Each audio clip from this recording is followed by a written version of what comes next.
இன்றே டவுன்லோட் செய்து உங்கள் ஃபேவரட் ஷோக்களை என்ஜாய் பண்ணுங்க. நீ எங்கயாவது போய் கட்டிக்க போ. நான் பாத்ரூம்ல எல்லாம் போய் கட்டிக்க முடியாது. பாத்ரூம்ல தரை ஈரமா இருக்கும், என் புடவை தண்ணில நனையும், அப்புறம் என் புடவையே ஈரமாயிடும். இதெல்லாம் புரியாம எதுவும் பேசாதீங்க.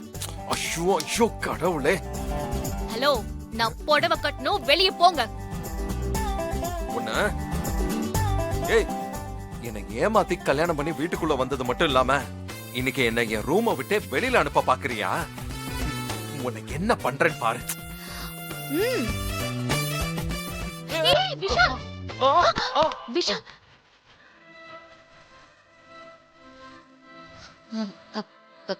பார்த்து பத்திரமா போறது இல்லையா? ஏய், எனக்கு அதெல்லாம் தெரியும். நீ முதல்ல கையெடு. நீங்க எந்திரிச்சிட்டீங்கன்னா நான் கை எடுத்துட போறேன். நான் இப்ப கை எடுத்துட்டேன்னா நீங்க கீழே தான் விழுவீங்க. நீ முதல்ல மேல இருந்து கையெடு. விடு. சரி. சொன்னல, கேட்டிங்களா? நான் எடுத்துருவேன். ஆனா ஏற்கனவே ஒரு தடவை ஞாபகம் இருக்கா? இதே மாதிரிதான் நீங்க விட சொல்லி நான் கைய விட்டு நீங்க கோயில்ல பொத்துன்னு கீழே விழுந்தீங்க. அதெல்லாம் எனக்கு ஞாபகம் இருக்கு. வேட்டி கழண்டாம பார்த்து போங்க. எனக்கு தெரியும். ஐயோ, இது வேற. ஏய், இப்போ எதுக்கு சிரிக்கிற? வந்து வச்சுக்கிறேன்.